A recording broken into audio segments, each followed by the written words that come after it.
Well, good morning. Good news. The good news is that we are the all-time winningest program in the history of Liberty North, all-time winningest team. So, got a win last night against Excelsior Springs, 161-52, in the first round of the Savannah tournament, which means that we play Wednesday night at 7 against Maryville, who won their first round game last night also. It wasn't pretty by any means. We set a lot of school records. We set all school records last night. We have the all-time leading scorer, the all-time leading rebounder, et cetera, et cetera. The good news is we also have a record I hope we never break, and we have the all-time school record in turnovers. And if you were sitting in the stands last night, you might have caught a ball at one point during the game because we threw the thing all over the place. Our guys fought. They played really, really hard. They stuck with it. We got down 3-0 to start the game. They hit a three right out of the gate, 20 seconds in, and then we didn't score for 3 minutes. And we had enough shot attempts, we just couldn't score. And all of a sudden it got a little closer, and we got a little more confidence, thought we might be able to throw one in. We got one in at about the 5-minute mark. Took the lead with 3:30 to go in the first quarter, and then led throughout. So there was never another lead change. There's just one lead change, and when we took the lead 7-5 on a three-pointer by Garrett, we never looked back and stretched our lead out to 12 at one point, led 45-33, and then they fought back. And they play a different style that was hard for our guys to adjust to. They're really aggressive on defense, really switching stuff, and it was hard to adjust to in the game. You know, we had guys that never played before, so it was hard for them to experience. I mean, they had to experience it. They had to learn on the fly. We've told them in practice. We've practiced it, but until you actually experience it, you know, there's nothing that substituted. We were led in scoring by Garrett Lowe. One of our captains scored 15 points, had 7 rebounds, played 30 minutes, played really well for us.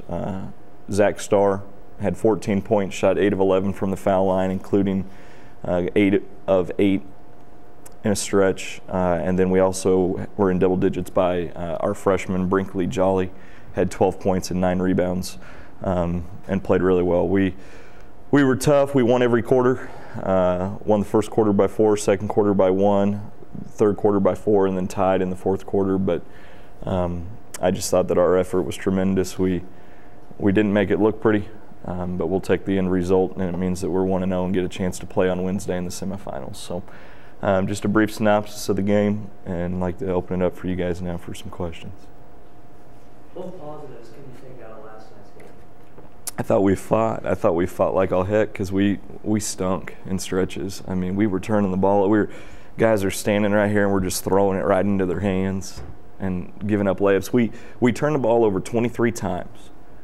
And you've got a game of probably 70 possessions. So that means 45 times down we get a shot, and then 23 times we just turn it over. So we don't even give ourselves a chance, and that led to 21 points for them. So against our half-court defense, in our half-court set defense, we were pretty good. We only gave up, you know, if you take away the points off turnovers, we only gave up 31 points in our half-court defense, and 6 of those are from the foul line. So I thought that we fought and we played through stuff really well because, you know, when we got up 12, they didn't go away, and we made some silly plays. And instead of our guys losing some confidence and hanging their heads, they did a great job of fighting back at it. And they stuck with it. I tell our guys all the time, players play, but tough players win. And I think the tough players won last night. Being that you guys are no seniors, who are the leaders on the team? Last night or in general? In general. In general, well, we've named 5 captains. We've probably the only team in the state that's got that many captains. But Zach Cornell, sophomore for us, is a captain. Zach Starr, Zach Miller, Garrett Lowe, and who am I forgetting? I'm forgetting a captain. But we have 5 of them, and they are they've done a great job for us as far as leading us, as far as buying into what we're trying to do. They're great practice guys because they make sure our guys are ready to practice every day. They have great enthusiasm. They communicate well. they care about each other and they care about the program. So I mean, they're a great representation of us and of what we're trying to build, what we're trying to do. How big of a confidence boost was it for you guys to win your first game last night? Yeah, it's huge because by the way, if you guys think nobody watches this, my grandma watches this. And she yelled at me last week because I've answered the last 3 questions, but I haven't repeated the question. So the people that watch don't know what you're asking.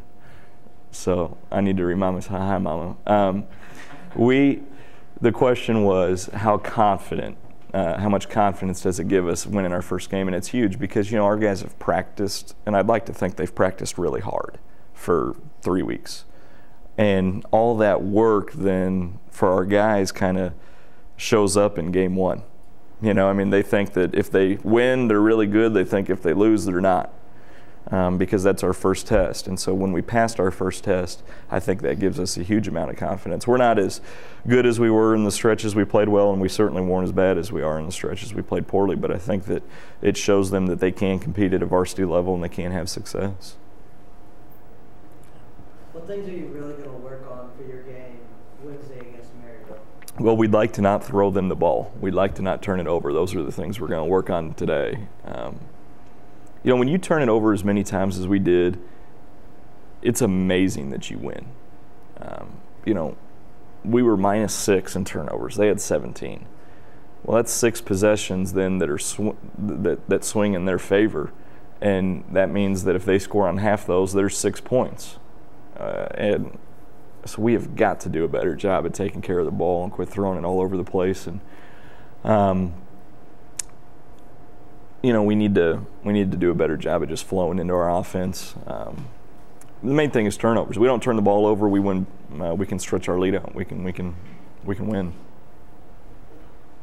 do you plan on fixing some of those mistakes in order to play well against Maryville? Yeah, how do we plan on fixing the mistakes? Well, we got to practice it and we got to beat it in their heads until they figure it out. There's things that we do during practice drill-wise to help. We threw a lot of passes. When you play Little League or youth basketball, it's easy because guys usually can't jump very high, and they don't react as quick. So you throw the ball in the air, you throw it over the defender, and then the guys are slow to react to it. Well, in our league, you throw the ball in the air, it might get taken by the guy with long arms. And if it doesn't get taken by the guy with long arms, then somebody else rotates over. So we got to do a better job of throwing the ball on a line instead of lobbing it up. And that's just something that'll come with repetition. And the other thing is, I don't like turnover. I hate them, but we had a guy who didn't play basketball last year who had a handful. We had a guy who played freshman basketball last year who had a handful, and we had a kid who was an 8th grader last year who had a couple. So part of it is they've just got to grow up. They just got to play through it and learn. And we've got to be patient with them, but I think your question's good. We've got to teach them in the process of it and what it means, how to go about doing it. Yeah. What do you get those players that haven't had that varsity experience ready for the varsity atmosphere that you guys faced last night? The guys that haven't had experience and how we get them ready, we try to practice hard. We try to practice really, really hard, and so that way it's not new to them. I think a good coach is no different than a good teacher, and if a teacher teaches what they want, then they can expect their kids to perform it. So if you're taking math, if your teacher helps you understand math, then you should do well on your test. Well, we try to prepare them for intense games. We try to prepare them for tough games and physical, and this is what you got to do in this situation so that when they step on the floor, they have the confidence to do it. But they also have to believe in themselves enough, and that comes from some of the leadership that we have.